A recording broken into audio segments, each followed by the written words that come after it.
You hear this?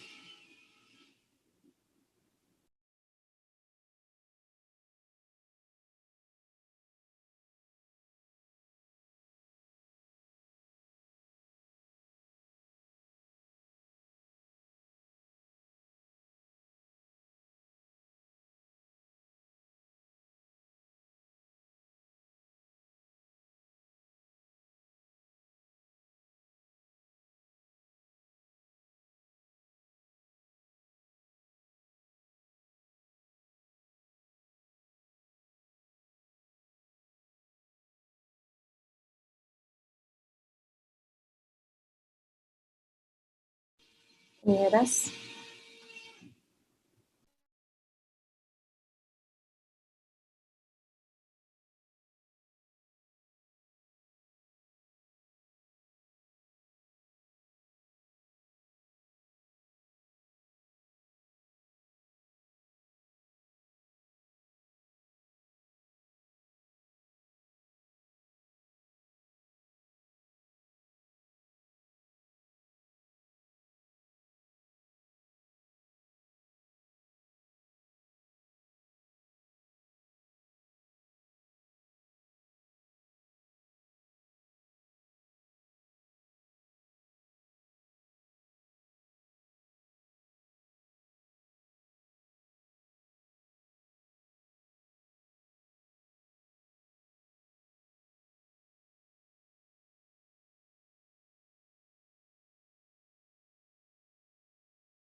Can you hear that? I bet you can. It's really bad.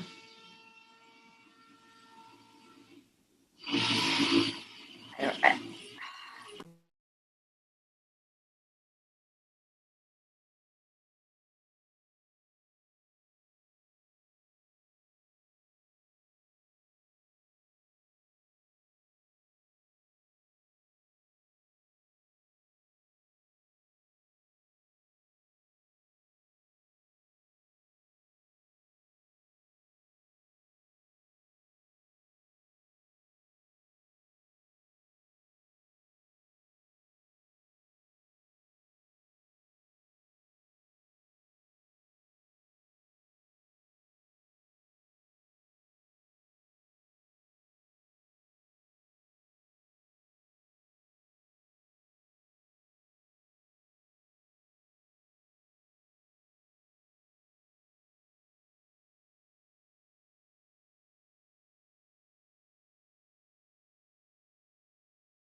Hello, and welcome to the Nomiki Show. I am Nomiki Const. Well, Marjorie Taylor Green, she was low-hanging fruit today. She is just an illustration of our great crisis. We have a reality problem in this country. I am not talking about a problem facing reality. I am talking about even seeing reality, acknowledging reality, arguing our differences on a base of agreed reality. No, our whole society right now is standing on a soggy base of lies and bullshit. Bullshit. The longer we live in this world of lies and bullshit, the deeper we sink and the harder it will be for us to get back to a premise of reality. So there was a big lesson today when Representative Marjorie Taylor Green went to the floor of the House of Representatives, that historic floor, to say school shootings are real. 9/11 was real. Q is not real. But look what it took to get her to acknowledge reality, not face reality, acknowledge reality. The most powerful Republican in Washington, Mitch McConnell, denounced her. And the Democrats who control the House were preparing to strip her of her seat just on the Education Committee. So what this shows is that our leaders have the power to demand reality. They just have not been doing it. In fact, Republicans refused to do it last night to Marjorie Taylor Green. So Democrats set up a vote to force the Republicans to take a position one way or another, a vote the Republicans didn't want to face. In gratitude to her weak-kneed Republican colleagues who had refused to punish her, and in a last effort to spare them this public vote, Representative Marjorie Taylor Green went to the House floor to recant some of her crazier beliefs. But she did not recant or apologize for her role as a foot soldier in Donald Trump's war to overturn the results of a legitimate election. Trump's war was based on nothing but lies and bullshit, a war that led to violence. And now he insists it's not his fault and that his followers took him both seriously and literally when he told them to go out there and march in the Capitol and fight. So the punishment of Marjorie Taylor Green is just a prelude to next week's impeachment trial of Donald Trump. Rex Chapman hit the big point when he said Mitch McConnell was fine with Marjorie Taylor Green when her name was Donald Trump. Donald Trump and Republicans are still swimming in Trump's lies and bullshit right now. He did not win the election. There was no rampant fraud. Of course, he made all that up. And then he tried to intimidate responsible Republican officials into making it true. And when they failed, he just, launched a mob of his followers at the Capitol, where they ransacked the building, murdered a police officer and a few of their own, and tried to lynch their own party's vice president. We have been living inside of Trump's madness so long that we aren't really fully grasping how dangerous this has become and how crucial it is now to shut it down. And I'm not just pointing at Republicans. I mean, all of us. It's barely been a month. And this is why Marjorie Taylor Green has to be stopped. And it is why Republicans need to vote to convict Trump in his impeachment trial, because this is just the beginning. There are more Marjorie Taylor Greens in the Capitol right now, and there are more that are planning to run and probably will win. And it is why Mitch McConnell's denunciation of Marjorie Taylor Green is a hypocritical distraction unless he now applies the same standard to the former president he enabled for 4 years. But he got his tax cuts, right? This is not an impeachment trial to decide if the president incited the mob. This is a trial to judge whether we are okay having our leaders operate in a land of lies and bullshit. If McConnell really believes his own words against Representative Green, he needs to rally 17 Republicans to vote to convict Trump. It shouldn't be that hard. He dictates the rules of how they operate day in and day out. Who gets to sit on committees? Who gets to speak? Who gets to get fundraising power? Their lives depend on his rules. So I'm pretty sure he could rally 17 Republicans to vote to convict Trump. And that would be a very good first step in our country's long walk out of our swamp of lies and bullshit. This is bigger than just partisan politics. There is a reason why so many working people are upset at our government officials. and some are taking it in all sorts of directions. I'm talking about white working people and Latinos and black working people and basically anybody who has to cobble a living together in our grotesquely unfair economy. They're angry because they have to live and struggle in the real world, while the rich and the powerful and their political leaders and corporate demagogues float their way through a world of make believe, a world of lies and bullshit. A bunch of bros in Silicon Valley write algorithms out of thin air that produce nothing but data about us, and then they become billionaires and they perpetuate extremism. Our stock markets soar, while the real world economy sinks. Somehow the real world sucks, but working people don't get to move to that world of lies and bullshit that the powerful seem to occupy. The House took a small step, fixing this by just punishing Marjorie Taylor Green. Actually, they didn't even punish her. She was rewarded that seat, and they took away her reward.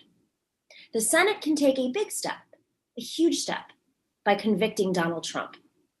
And then we have to get the issues that created these fantasy politicians. We have to get to those key issues. But first, we got to actually use the power that we have as Democrats to hold Republicans accountable the way that we did today. And Republicans need to muster some courage, or else they're going to have a lot more problems on their hands very soon. We have a phenomenal show today. Representative Rabb is here, of course. It is Thursday, and so is the great Arun Chaudhary. And right after this little baby break, we have the executive editor of the American Prospect, Dayen, who is here to talk about some lies and bullshit of the American economy, the Wall Street GameStop situation, how that happened, and of course, the checks that we're all waiting for, that we voted for, and that we need so we get out of this pumped up fake Wall Street lies and bullshit economy and actually start to support working people. We'll be right back right after the break.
Welcome back to the Nomiki Show. So we got through our first month of the Nomiki Show book club, which is, it's hard, man.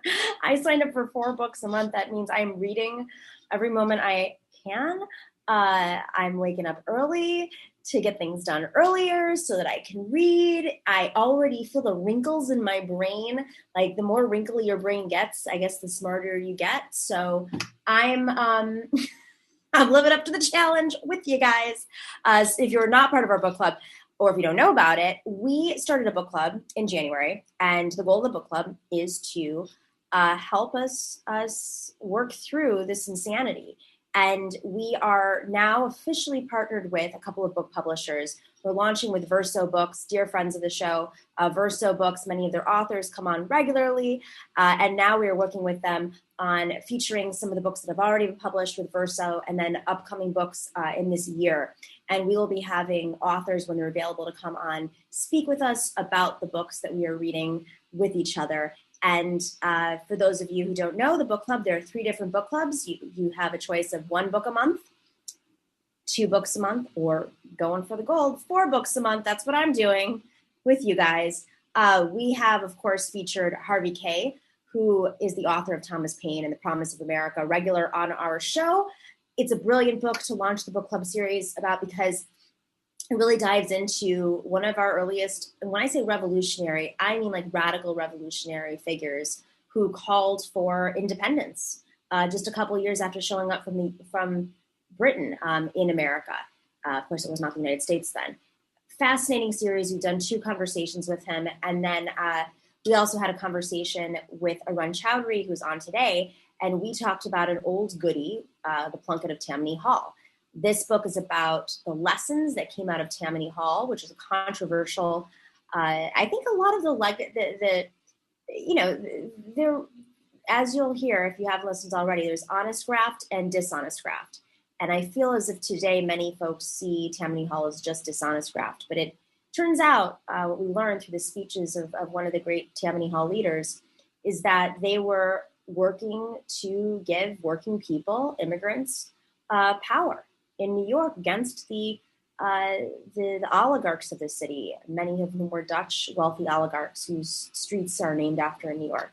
It's a really interesting conversation. I have been getting, both of them are fascinating, but I think folks will realize the lessons that came out of the Plunket of Tammany Hall could still apply today. I definitely recommend you check it out. And we're going to be launching this month's book series with Josh Fox's friend of the show, The Truth Has Changed. He actually, it's really interesting about this book is, the story is really about his life of activism, but much of it talks about 2016 and the 2016 election. But he did it as a one-man show across the country. I don't know how many times I've seen it. Many times. I saw him test it, many times. But he's been on the road doing this show for a couple of years now, and it is now going to be a feature-length film that we have links to. So if you're part of the book club, you will also get the film, but it is in book form as well. And so he's going to join us to talk about the creation of The Truth Has Changed. It's a fascinating book, and he's, of course, very entertaining. So go check out the book club. Very excited to launch the book club. And if you are not already, please join us on patreon.com/The Nomiki Show. That's where you can sign up for the book club. It's where you can be a patron, because we are, we're independent media. No one gave us their lists. Nobody invested in our show. You guys invested in our show. And that is why we are able to function. So grateful to everybody right now for being a part of our family. And we will be right back with the one and only David Dayen.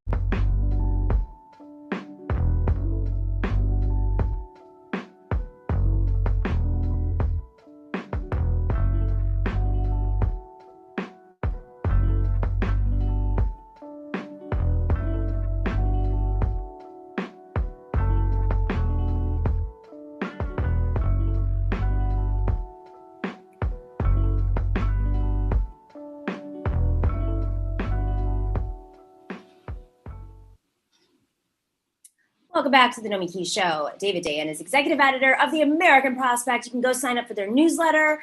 I don't know. I don't know how anybody can read as much as you and write as much as you and have a life. My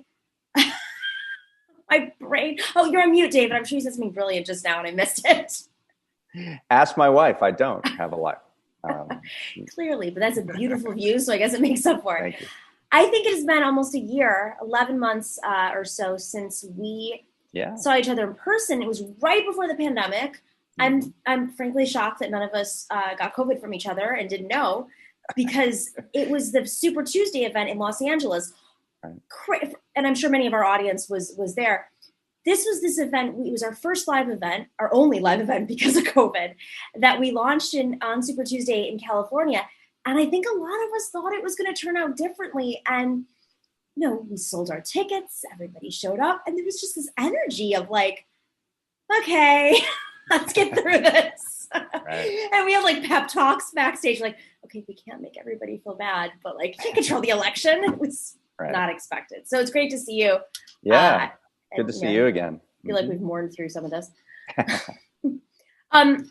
So I want to talk about you. You have two stories out today that I think are extremely relevant and interesting given your knowledge. And speak to me like I don't understand any of this stuff, because I don't. I read your work because I want to have a deeper understanding of procedural, how a bill becomes the law, because they don't do those cartoons anymore for me. Right. So I have to go to you. Yeah. But also Wall Street. And I want to start off with just this GameStop story and what you were able to uncover. And I want to pull one quote in particular. You said that you first wrote about, is it SPACs or SPACs? I don't know when I get it. SPACs. You can just call them SPACs. Yeah. SPACs. So you wrote about them in August. And you say that they are effectively an end run around the initial public offering process. A rich financier sets up a shell company that it puts on the stock exchange. Yeah. First off, how does this relate to the GameStop story? Well, it relates to the GameStop story in the sense that our financial markets are rampant with over-speculation. And it's not just a few kids on Reddit. It's not just in this one stock in GameStop. It's the whole market. And a good example of how this is the whole market are these SPACs. So SPACs, as you mentioned, they are essentially, sometimes they're called blank check companies. They are companies that have no product, no sales, no business whatsoever to speak of. They are put onto the stock market. And then the idea is within a couple of years or a few months, they buy a private company and then merge them with the SPAC. And so it's a way for a private company to go public without having to go through the IPO process. Now, what does that mean? The IPO process requires companies to tell all investors what their business model is, what their profits are, what their losses are, what their prospects are. They don't have to do any of that. They don't have to disclose any financial information as long as they do it through this SPAC merger process. So it's a way to go public without having to disclose anything. But what's crazy about the SPACs, right, is that they have become so popular that the SPACs are being traded and are going up before they do any mergers with any companies. So then how do they even get to that point where they're a lot before merger, before they go public? Right. How are they even allowed to be traded in any way? Well, they're a company that's set up usually by a rich guy who's known, like Paul Ryan has a SPAC. Shaquille O'Neal has a SPAC. Yes. So they get a name that people know or an investor, a known investor, and they say, I just created a company. It just has a bunch of money. It doesn't have anything else, but I just created a company. And so that company goes on to the stock exchange and people can buy and sell that company, assuming that company will eventually merge with a real company that can sell something or contribute something. So, people are getting all mad. Like, I can't believe these kids are buying GameStop and it has it's trading far larger than its economic fundamentals. They're trading air, like this SPAC thing. They're trading something that has nothing. It's just a shell, and that is trading pretty rapidly throughout the financial markets. There are more SPACs created in terms of a dollar value in the first 3 weeks of this year than there were in all of 2019. So this is a newer. When did this originate? It's been around for a long time, but it was always seen as super shady because it was a way to get private companies public without having to disclose any financial information. So it used to be a backwater. Like people would think, well, if you're doing a SPAC merger, then obviously that's a shady company. I'm not going to deal with that. That has completely changed. These have gotten some measure of credibility in the last year.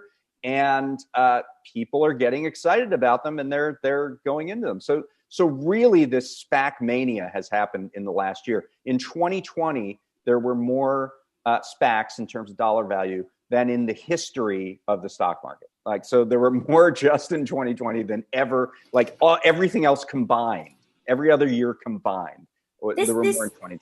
This reminds me of the LLC loophole in New York, which is. Okay. For folks who don't know, so New York real estate everywhere, but New York real estate in particular had a bunch of, because the real estate industry, hi, now you're watching me. They don't like me. Every time I say something, I get like trolls coming at me.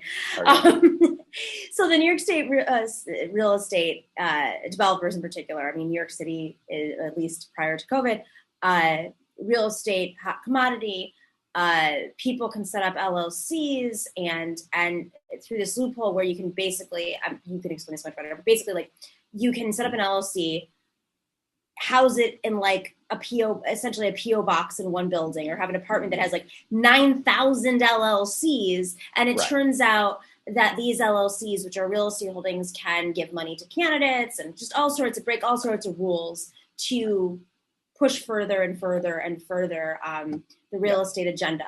But aside from that, there's also just the parking of capital in real estate to be safe. So foreign interest oligarchs, of course, notoriously are parking their money in real estate.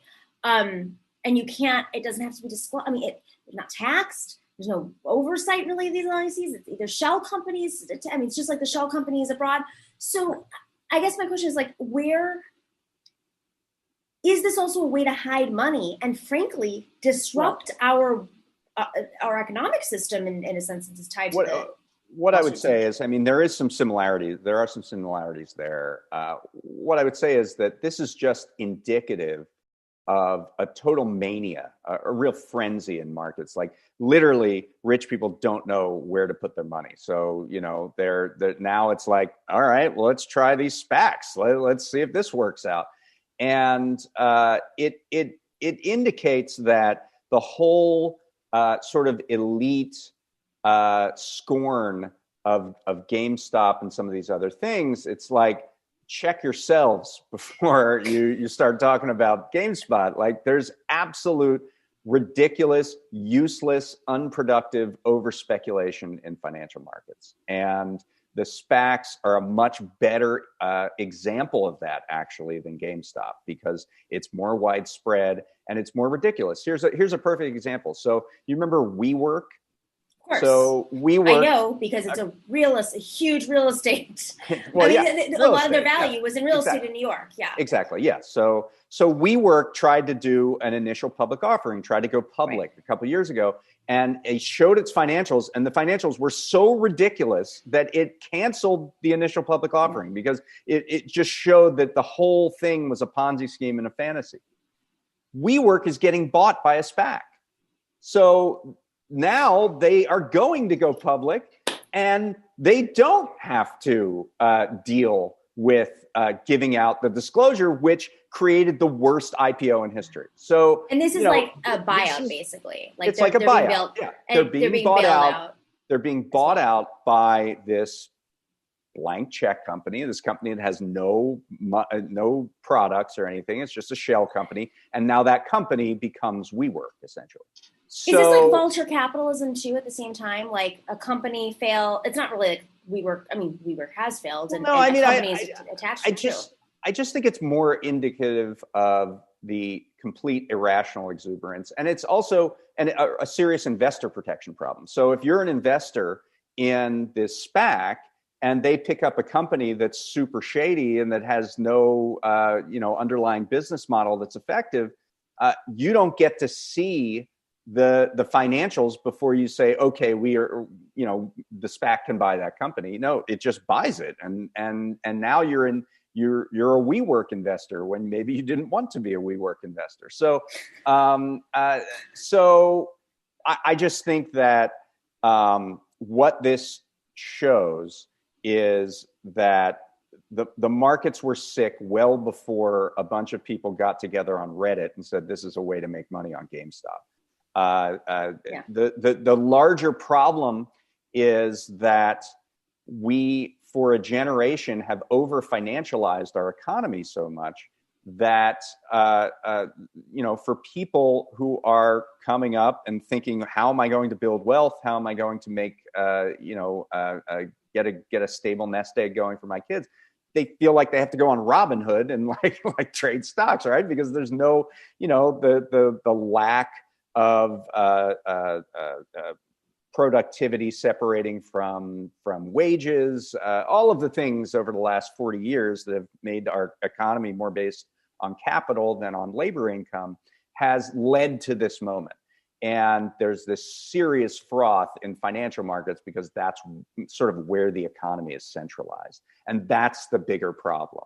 And there's just been a lot of bashing of like, oh, these stupid kids who don't know anything about investing. They're going on GameStop, or they're going on Robinhood or Wall Street Bets, and they send up, they're betting up GameStop, and then it goes down. And leave it to the professionals. Well, the professionals are doing just as maniacal, ridiculous things in the markets too, and so it's a larger problem. So this is there you go. Thanks Wilbur for putting Ross that up. And Yeah, Kudlow. Yeah. Ava Exactly. Q gives us a heads up about this. Well, I mean, you don't even need a revolving door anymore. You leave the White House, and like, why even go in the White House in the beginning? I think what's between this and, I know it's not necessarily the same thing, but cryptocurrency, I feel like there's always every 2 years a new gimmick pops up until it seems like they might get regulated or there might be some oversight, and then they find another loophole what it's really like is plastics. It's a lot like the 1920s. So in the 1920s, people got way overextended on various stock instruments, securities, and things like that. Right. And then we had the Wall Street crash in 1929.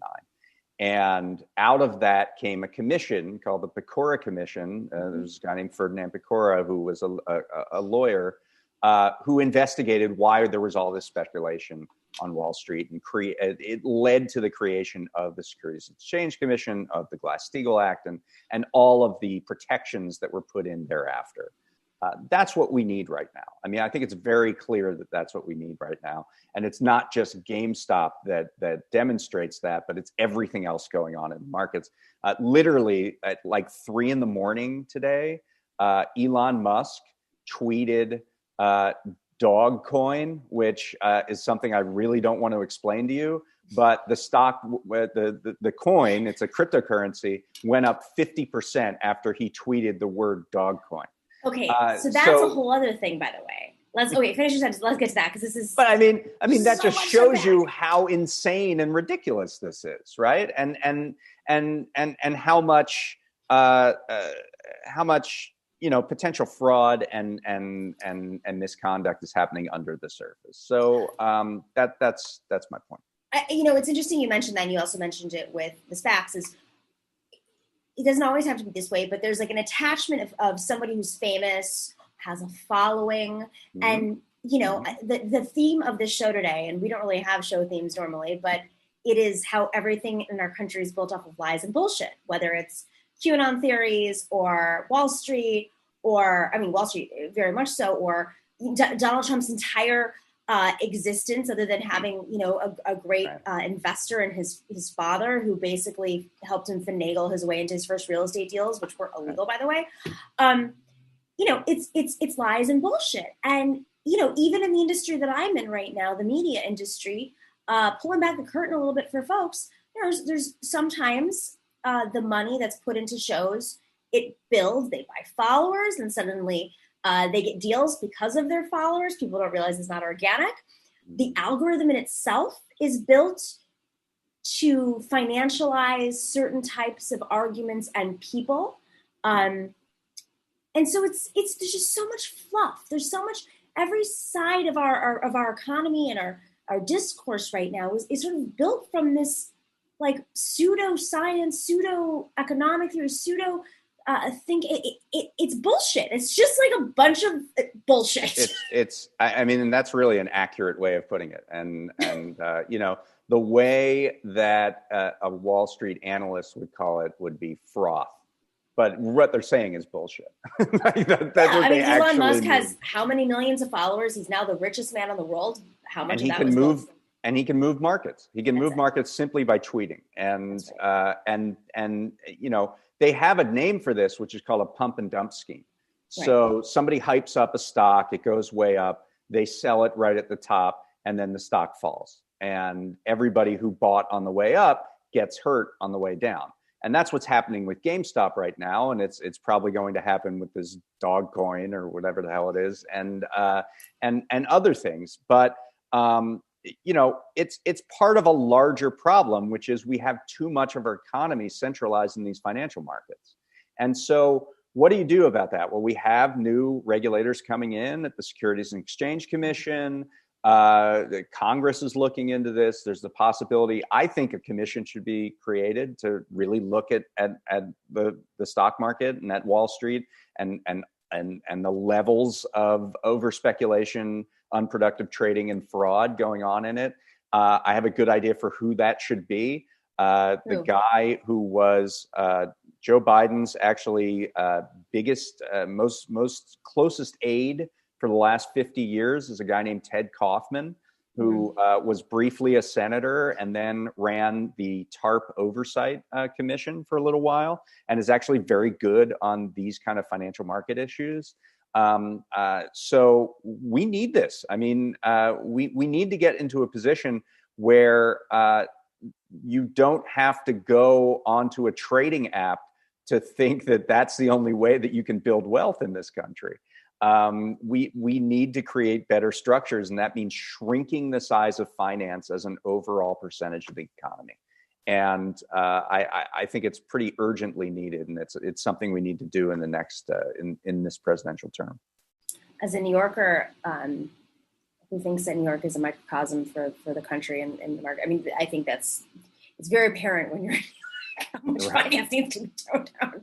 Yeah. Let's shift to the other side of this, because rightfully so, there's this debate over the stimulus checks, and you have a piece out right now in the American Prospect, and you use a quote. You say, let's just say that Biden has a far different conception of how this would be perceived than reality, meaning these checks. He says, I'm not going to start my administration by breaking a promise to the American people. He reportedly said on a call with House Democrats yesterday, referring to his support to keep the checks at $1,400, but changing the targeting most certainly would break that promise. Some would say conceiving of the checks as topping off to $2,000 after a $600 check in December is already breaking that promise. I for one, I'm following this, but I think a lot of people are very confused about where we stand, how the numbers shifted, what are the qualifications, is there means testing? Can you give us a little bit of a brief on where we stand right now?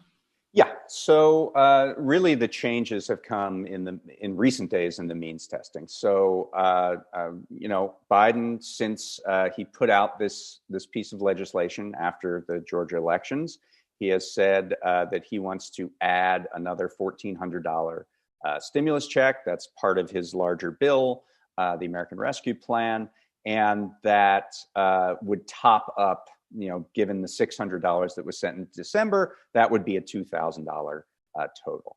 And so he has said that this is what he wants.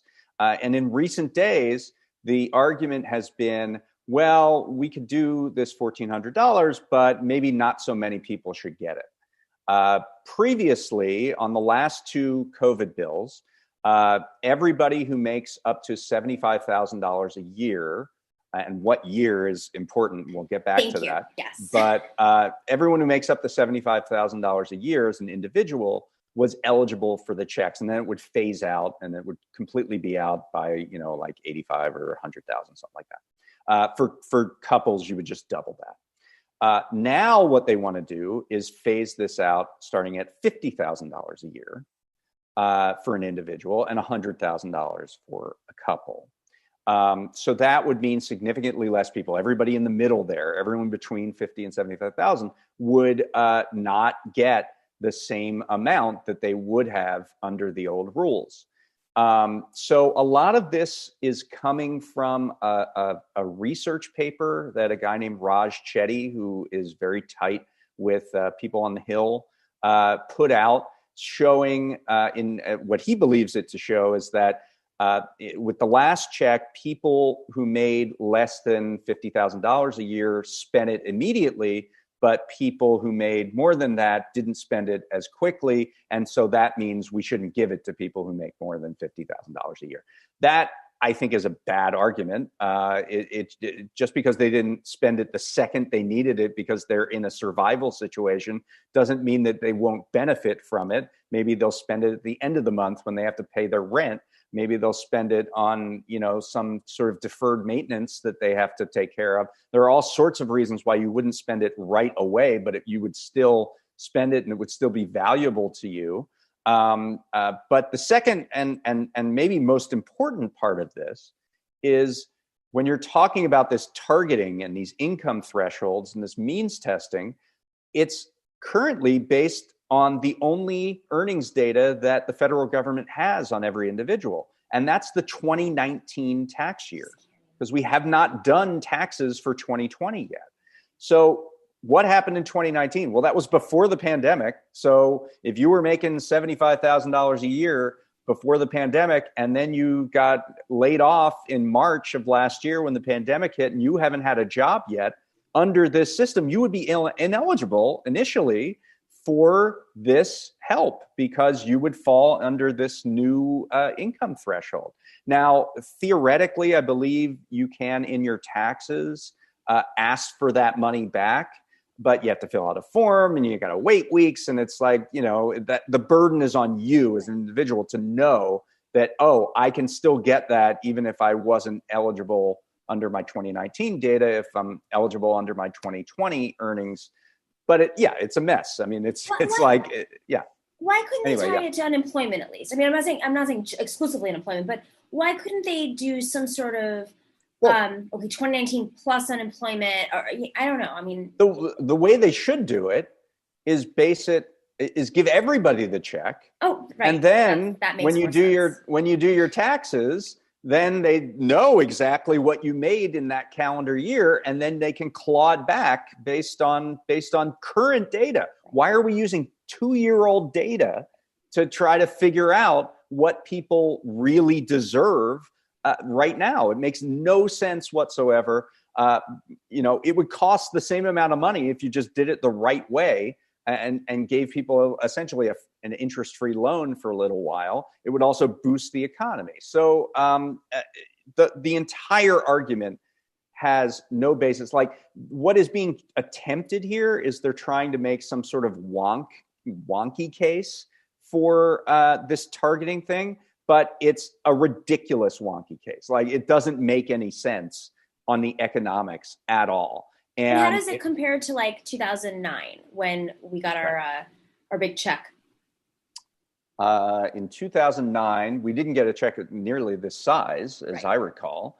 Number one, and number two, I think everybody got that check. I don't think there was any means testing in 2008, let's say, because there was in 2009 there was no check. There was you're right. It was this weird tax withholding thing where they gave you a few extra dollars every other week, and and you kind of didn't know. You like it was meant to be buried because the Obamas were so good at politics. They literally tried to not call attention to the fact that they gave this free money to people. But I don't want to talk about it. But in 2008, I don't think that was means tested whatsoever. I think they just gave everybody $300 or $500. And looking back, it's comical. I mean, all of these.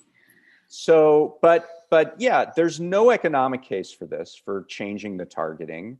There's no political case for it.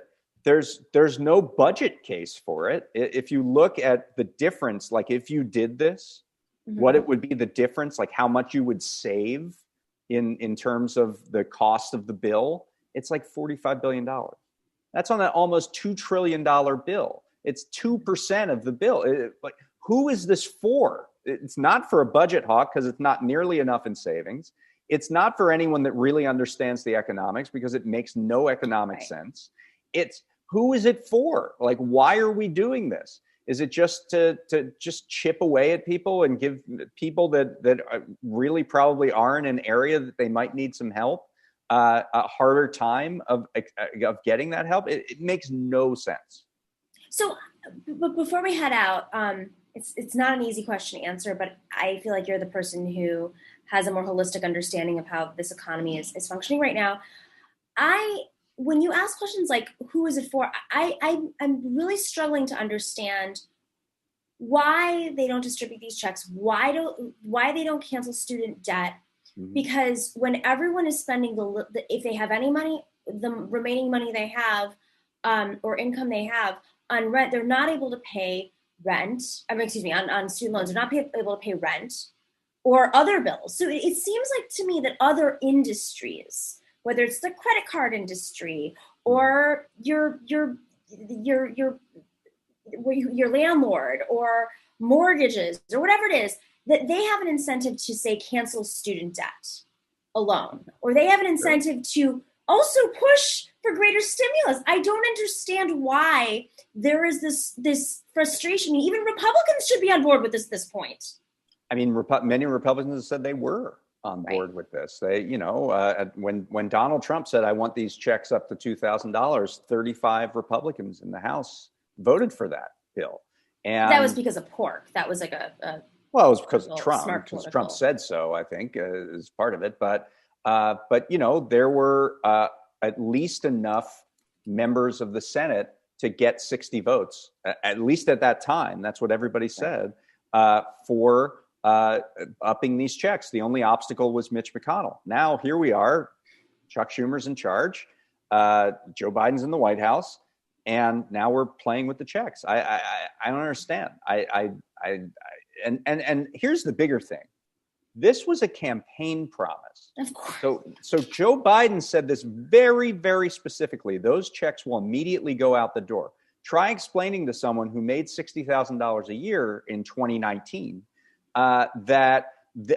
you were eligible to get a check in March of last year, but you're not eligible now. And I'm still keeping my promise, but we've decided to target it better. Like, think of the knots that you're going to have to tie yourself into to explain to that individual who will vote in 2022, including in Georgia, where Reverend Warnock is on the ballot. And he specifically said, want a $2,000 check, vote Reverend Warnock. That was literally a campaign out of his. So I think politically this is suicidal. And maybe the people in Washington don't understand this, about how this will play outside the Beltway. But it's the fact that there's no economic case for it either is almost besides the point. The political case is just absolutely horrible. And the Republicans are already, and right-wing media, they're already pivoting to the Democrats are not delivering what they promised. And it's really, it puts us in a tough situation because we're frustrated also, but we also, what are we supposed to defend? Bottom line, political suicide makes me feel like I don't even know if they ever really wanted to win the Senate, because if they hadn't won the Senate, it would have been a very easy way out of the situation. Right. Let's say there is a world in which they still are trying to bargain with Republicans, and they're not actually doing that. Like, they are going forward with this reconciliation process, where they only need 50 votes in the Senate. So that's good. I mean, they are trying to do something at or near the level of what Joe Biden was talking about, which is a $1.9 trillion bill. And that's very significant. But the checks thing, it's like, first of all, the vast majority of people who are going to see benefits from this bill are the people who get the direct checks. That's just math, right? I mean, more people are going to get them than anybody else. And so, it's also the most popular piece of the legislation. Like, it polls at 78% for. Nothing in this country polls that high, right? So you're messing with the thing that's the most popular part of the bill, that the most amount of people in the bill are going to see. What is the logic of that? Ask Joe Manchin. All right.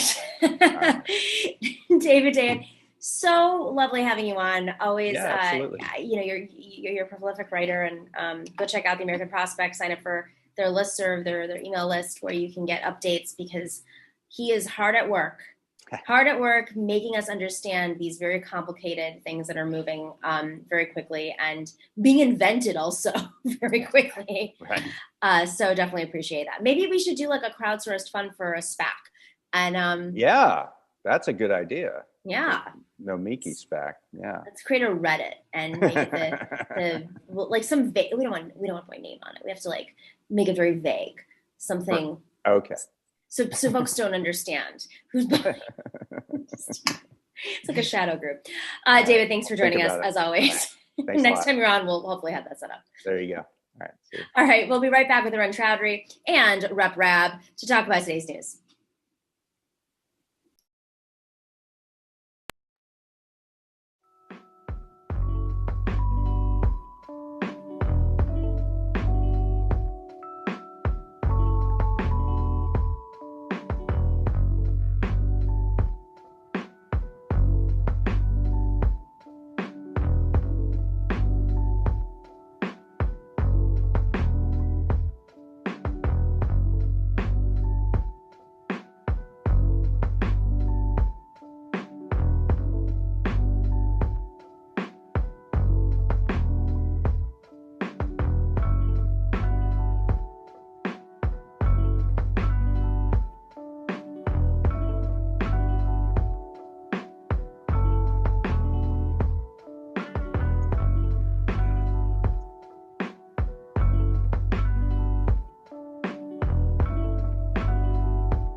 Welcome back to the Nomiki Show.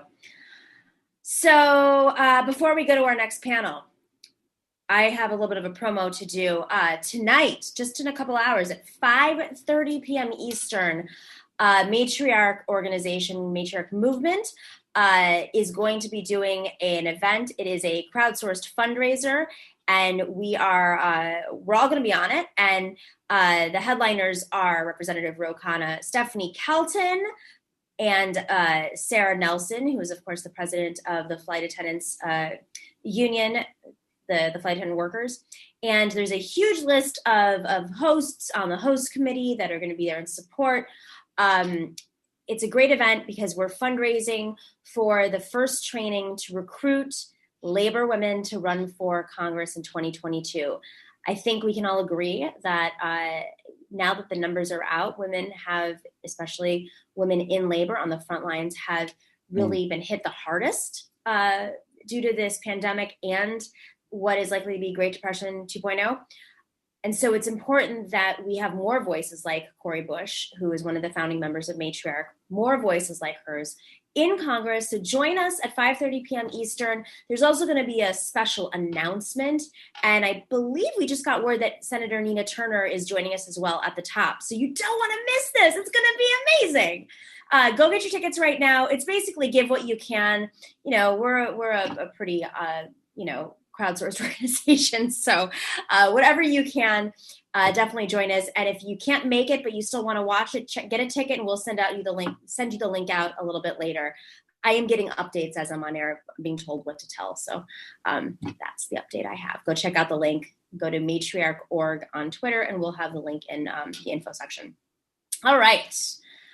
It's Thursday. So you know what that means. Arun Chaudhary is here. Joining us, where are you right now, Arun? I am in Kosovo. I'm in Pristina, although today... Pristina? Pristina, the capital. Pristina.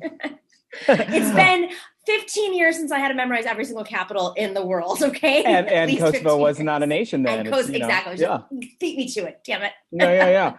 But what was interesting today, and sorry to jump in before you've even started with some kind of monologue that will even sound pre-prepared, but it's just interesting, is that I spent all day out with the candidate, and it was very normal politics. Like there was masks on, and I was a little nervous because there was kind of a lot of people, but like it was my first, I realized it was the longest I had gone since joining the Obama campaign in 2007 without sort of that kind of crowds, people, a candidate, a car, which car are you in? Make sure you're in the right car, a lot of worrying about the car, this kind of thing.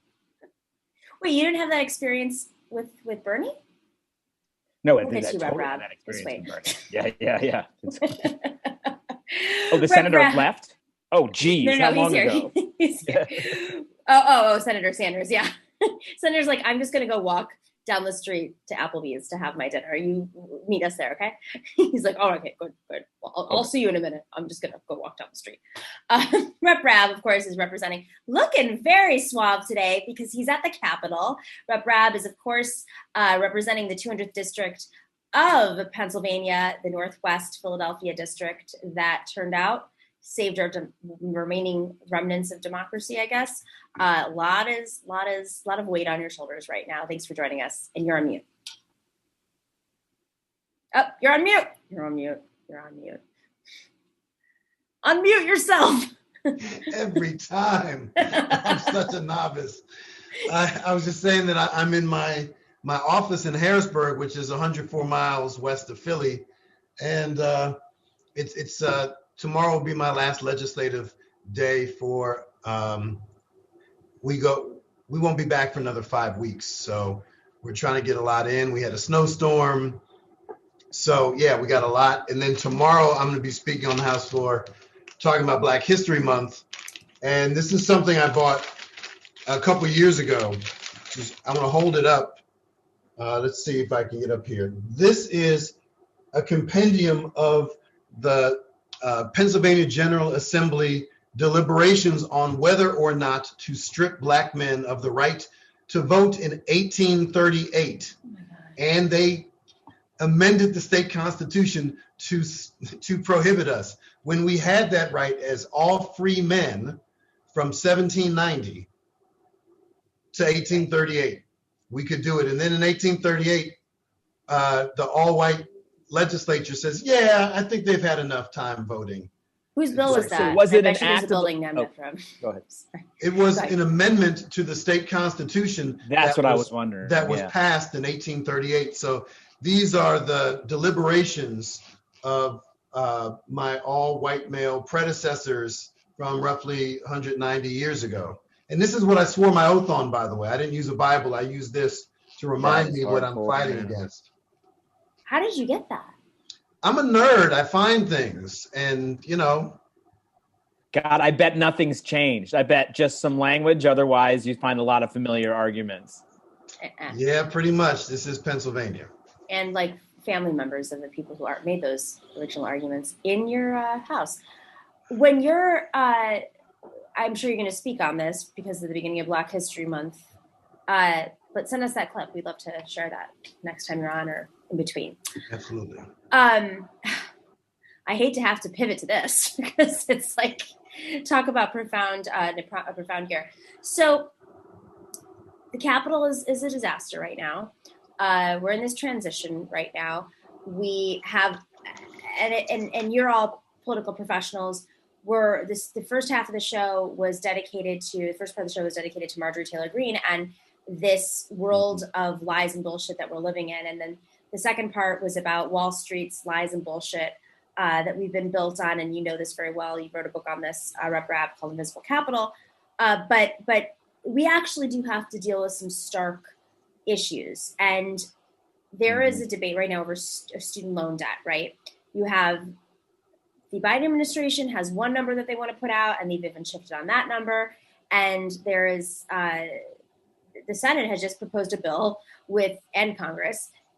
For a different number. I mean, it feels like Charles M. Schumer. This is like this is his moment. So go ahead. Yeah, don't. No, you're right. That's it. So we have this clip of Jen Psaki, the new White House press secretary. Can we play that clip? The president has and continues to support canceling $10,000 of federal student loan debt per person as a response to the COVID crisis. He's calling on Congress to draft the proposal, and if it is passed and sent to his desk, he will look forward to signing it. Debt relief is, of course, an important priority for the president. On day one, the first day of his administration, he directed the Department of Education to extend the existing pause on student loan payments and interest for millions of Americans with federal student loans. That was a step he took through executive action, but he certainly supports efforts by members in Congress to take additional steps, and he would look forward to signing it. So he would do that through legislation and not an EO, not an executive order? Well, I think he already took a step through an executive action on the first day, and he would look to Congress to take the next steps. Yeah. Go for it, Arun. I know you've got I can see your arms. You're like, I got No, it's just, and Jen's a friend, but it's just like such sort of obvious like stagecraft of getting ready to let somebody down. You know what I mean? If like this person's about to break up with you in like a couple of weeks. So when I see this, it makes me feel like Biden and Schumer, who are people who get along and are friends, are actually doing a pantomime performance, and that the number is going to be hopefully closer to 50 than to 10. But we're not going to get the whole loaf on this one. And I think we should see a lot of that, a lot of sort of orchestrated infighting on the Democrats to keep the real fights down. And that's smart, controlled fires, keeps the forest going. I mean, what's weird to me about these numbers, they're not really based on anything, in my opinion. If so, it's like some random guy that they assigned to go write a policy paper. That's what they used it to reference. Insider tip, pro tip for people to know. If you ever want to cite something, just have someone go write something on Medium, and then that's a way to cite it. That's like the trick for everyone. But it's not. The $50,000 number is not really based on anything. $10,000. No, this is all PR. This people like me deciding a room's like, what do you think? 99 cents sounds better than $1.50, right? Right? Am I right? It was like they couldn't do $1 trillion in the stimulus, because $1 trillion sounded bad. Rahm Emanuel's like $1 trillion sounds bad. But Rabb, this is pretty common, right? Like that they move the goalposts to this is the frame we're debating: 10,000 to 50,000, not 100, not elimination, But 10 to 50, and that's all you get. And that'll happen like in 5 years, by the way, maybe. It's laziness. It is a lack of creativity around the power of narrative, right? Because do you remember when, I forget which one it was, Ben or Jerry did the Oreo cookies animation? That's old school. I love that. I will never forget the Oreos and the proportionality of how much we spend on our military compared to everything else, and just taking a quarter of one Oreo while this huge stack remains for our military could wipe out all kinds of things. And he's like, I'm a dessert guy, so I think in terms of food, right? So imagine if every $10 million was one Oreo. That's what we need to be doing on this side of the aisle, because the language and messaging that our adversaries have, as foul as it is really effective. It's so effective that people who don't agree with them use their language when we say such things as tax relief or the death tax or gay marriage, or those are terms that help our adversaries, and we have to be more creative, not just with the policy. I mean, I think the policy substance is there. There's plenty of folks who know what the right numbers are, but whatever the right numbers are to pull us out of this staggering debt and allow us to spend our money on other things that can help our communities and neighborhoods and such, we have to frame it in narratives that are meaningful. And we just seem to be paralyzed and allergic to storytelling. Arun, you're a storyteller. I feel like that was how did I do, Arun? Handing the ball to you. Boom.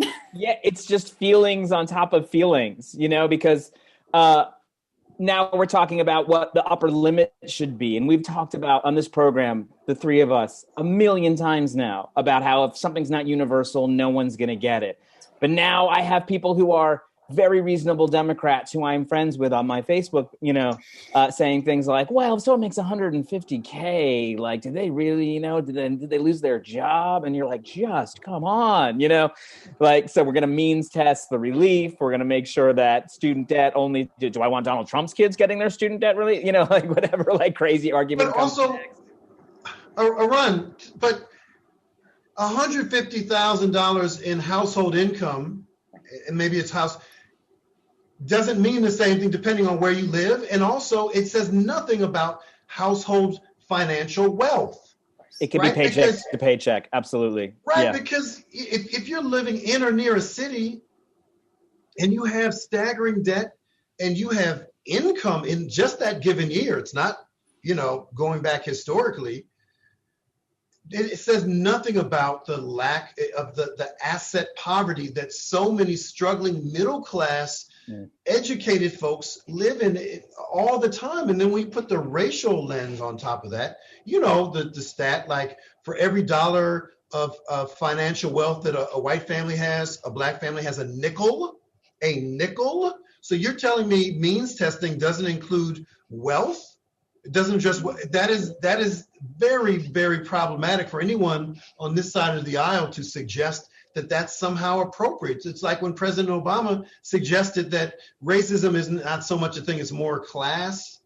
Right. I mean, it's not based in reality, and it does, that simplistic evaluation hurts us on so many levels. We have to be substantive on this. And what's interesting about that is it's all conditional. So if you want to qualify for literally anything in this country, they do look at your wealth. But if you need aid, they don't look at your wealth. Interesting. And the same thing with Obama in terms of class. It's the one time he ever dropped the class word, but related to every other issue that he put forward. Sorry, Ron, I know you worked for Obama, but class was not played a part. It didn't play a part in any sort of decision making. I have no doubt we're going to be talking about this for a little bit longer. So let's hold it in. On a similar note, speaking of the Obama administration, and Arun mentioned Rahm Emanuel. Rahm Emanuel thinks that he has a lot of opinions about bipartisanship. Let's show that real quick. Biden has shown concentration and capacity and competence around COVID. Why is he sitting like After that? the last 4 years, he's taken the temperature from 103 down to 97.1. What? And he's doing it really well. You're the guy to know. What is the recount? This guy wants a job so bad. Needs to make bipartisanship his number one priority because we need to show that government can work in a bipartisan way in order to bridge the divide. And what Rahm Emanuel would say was the way you deal with the division is you solve all the problems in people's lives and then the divisions start to flood away. But to be like literal about unity and bipartisanship and making that the goal puts Republicans in charge as to whether or not you're successful when what people really want is to solve the problem. Well, first of all, I think the national media have really done a disservice to the public. Unity and bipartisanship are not the same thing. They've collapsed one into the other. Consensus and unity are not the same. I actually think you should have a universal national service bill. Not optional. Every high school kid that graduates, you're going to do 6 months or 5 months, whatever. No. We need another generation of remembering and learning their American identity and giving something. That would help. That would help with divides. Well, we're a screwed up generation. At least start with another generation on the right path. And look, our cultural and educational institutions have not adapted to the change in the economy of the workforce. And for too many families of all walks of life in all parts of America, they have seen the fortunes of their children stagnate to decline. What's that angle? For Biden to be a good president for them, these are people who voted for Trump. Does he go big or does he go bipartisan? I would definitely go big. I would have a massive infrastructure, massive education and training, and massive research and development policy. After the Civil War, we go with land-grant colleges and the Transcontinental Highway. After World War II, we go with the GI Bill and the National Highway Bill. My view, invest in America, and I would just tell China, oh my God. watch out, all right. coming after you. Simple as that. Simple as that. Brought to you by the guy who wanted to privatize the entire government. Look, it's just like when whatever the music is on when you're in college, you kind of stick with it. I mean, step into the 90s with Rahm Emanuel, right? I don't want to say anything because, I'm a native Chicagoan and I don't want to curse. So I don't. I'll bleep over you. Just say something. You'll bleep over. Go beep. He's a fucking joke. Wait. Yeah. I want to laugh about it, but I'm so enraged to what he did to my city. It is the height of irony what he's talking about, because he didn't care about poor black folk in Chicago. He didn't care. He was protecting cops who were killing kids. He has no standing whatsoever. And this is part of, what was so revealing to me, and I get extremely frustrated when, we have these golden parachutes with people who fail in government, fail in finance. They really have to go above and beyond. And Arun, you and I were talking about this on the podcast about Tammany, the plunket of Tammany Hall, and how we always demonize the poor when they jump a turnstile or someone misses a tax payment or something. Yet the worst actors, they really have to go above and beyond to be shunned from the political establishment, the media establishment. And I don't know how much worse you could get than Rahm Emanuel recently in the last 10 years. And yet he got his ABC contract. And same thing with Jen Palmieri. I'm not saying that she's evil, but she was part of administration. She's not the future of the Democratic Party. She's part of the game. And that's what this whole thing was. That's why I felt like inside the NFL with these weird floating angles and stuff, because it's not even about what they're saying. It's about setting the mood. And that's just so weird, and but it's okay now because Biden is back. So now they can all go back into their new positions. I think we're talking about Obama before. And I think Obama really missed an opportunity in his book, which I haven't read, but I intend to have it. He missed an opportunity, and I haven't read it. Because people tell me all the things. And I've read this part to sort of throw Rahm Emanuel under the bus and to be like, that guy was a jerk, and I really shouldn't let him in my administration. And imagine all the great things I would have done without him. But the way the elites just circle around and protect the elite, like, Jen Palmieri is a relatively nice, normal person, but she's not going to invite someone on her strange art show and like come at them. It's just like they're all going to protect each other. I'm reminded of the time that sort of Hillary Clinton by accidentally praised Nancy Reagan on AIDS. Yeah. And it wasn't like, honestly, it wasn't like malicious. I don't think she was thinking, I hate all of my gay brothers and sisters. I think she was just like, I'm sure Nancy Reagan was good on this because she's a person like me. And you're like, yeah, no, that's not the team you're supposed to be on. After Rahm Emanuel, we can wrap the Rahm Emanuel part for a second. But after he completely wrecked the DCCC and we lost so many seats, he should have never been invited back in. Just like the woman He's been proven wrong. What's the point? What are we talking about? Just like the woman who was given that contract for the app in Iowa, for the Iowa caucuses, had no experience. She shouldn't have failed up. Just like, what's his name from the campaign manager for the Hillary Clinton campaign should be failing up and getting media contracts. That doesn't happen. You'll be Commerce Secretary eventually if you mess up. Or in Philadelphia with this COVID scandal with the group of young white guys with no background in healthcare, medicine, or anything get a major contract from the city of Philadelphia to administer COVID tests and vaccinations. And no one knows how they got it. But here's the thing that most people did understand. The first assumption they made was, they're a bunch of 20-something white boys. They knew somebody, and they had the privilege of whiteness to make it all go away. They'll be okay. But like you said, you jump a turnstile, your life has changed. Yep. But this guy is going to be a CEO of another startup, and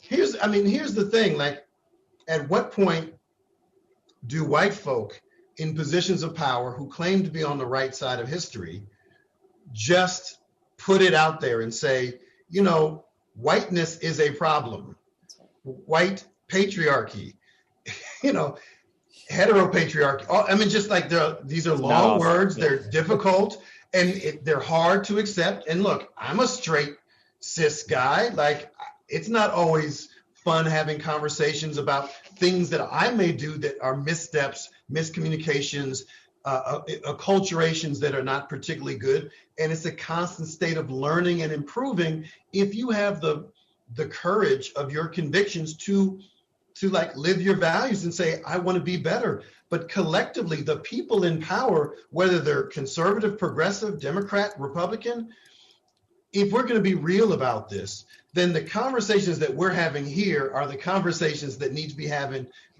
need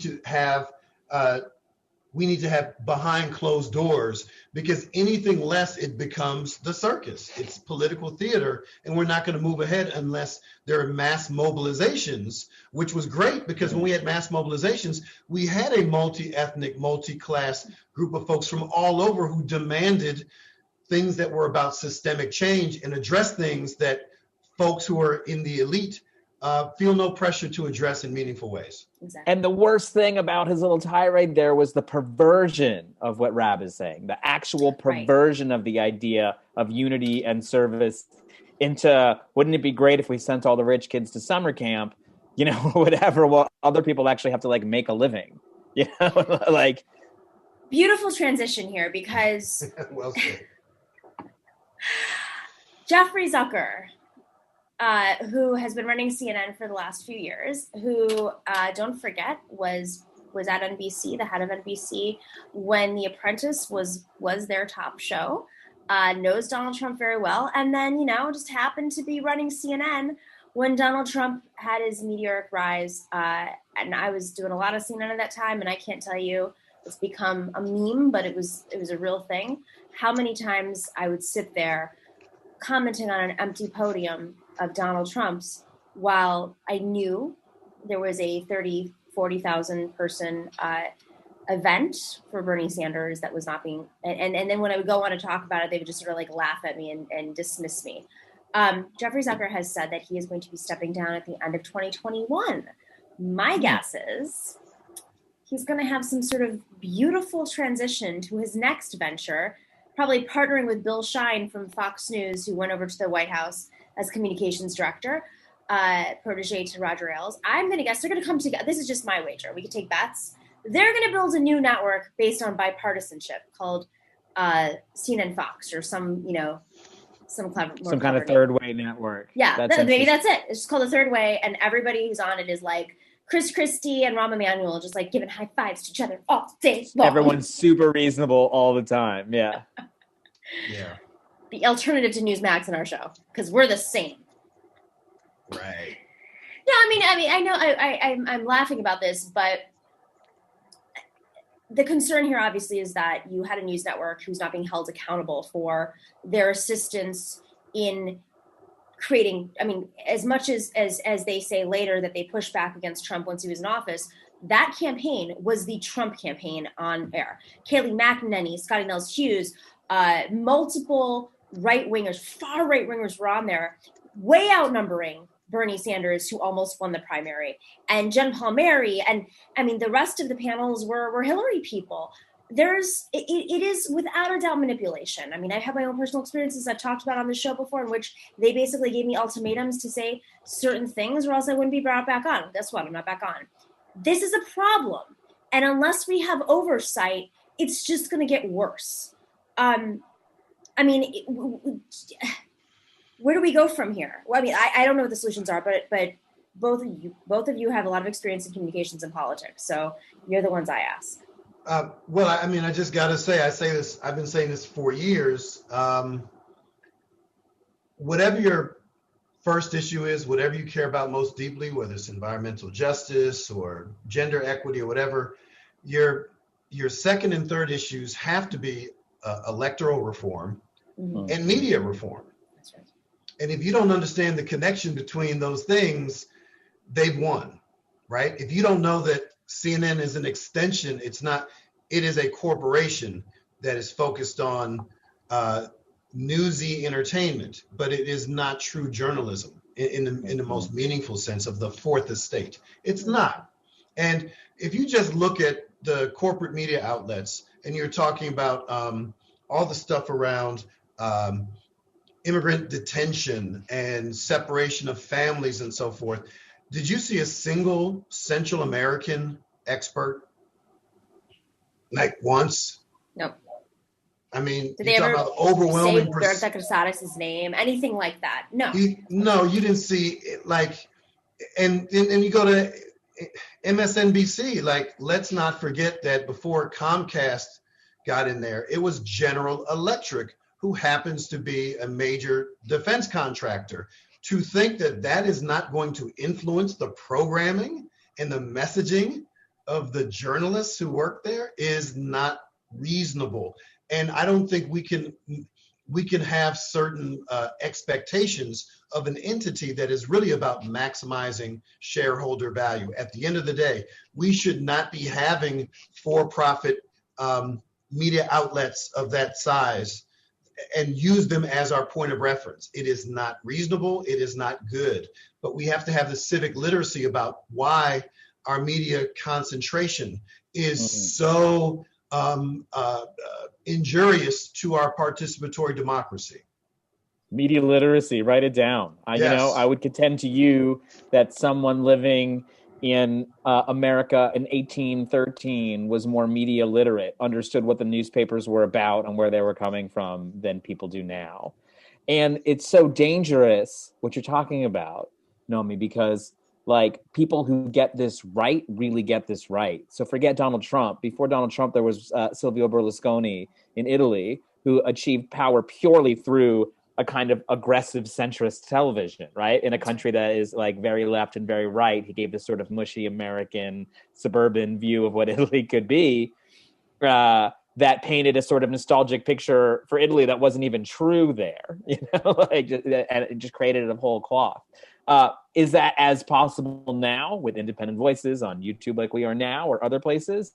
Harder, but I don't know, people are a bit arrogant about the death of television in a way. They sort of like to stomp on its grave, but TV is still TV, and it carries an awful lot of weight.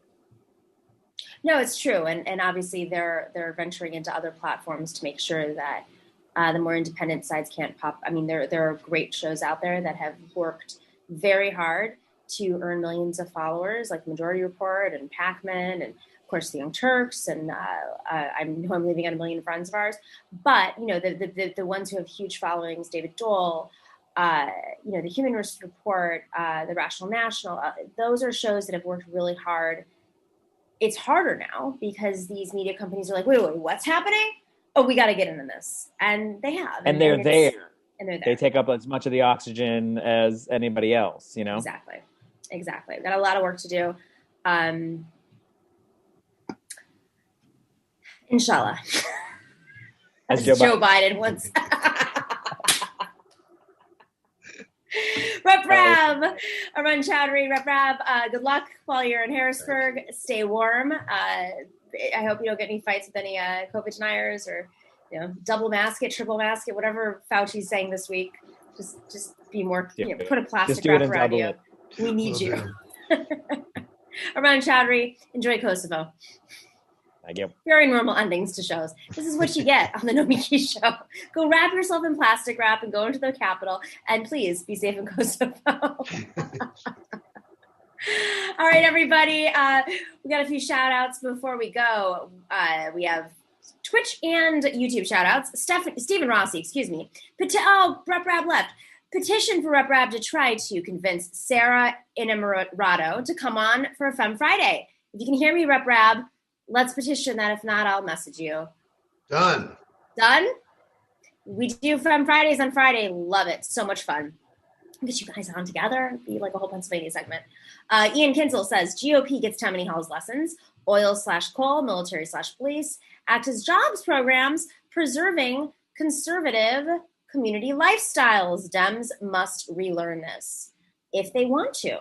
That's why progressives need to be in office. Sue Farr says, Rahm and Meghan McCain are examples that U.S. is the opposite of a meritocracy. We have institutions built on legacy and failing upward.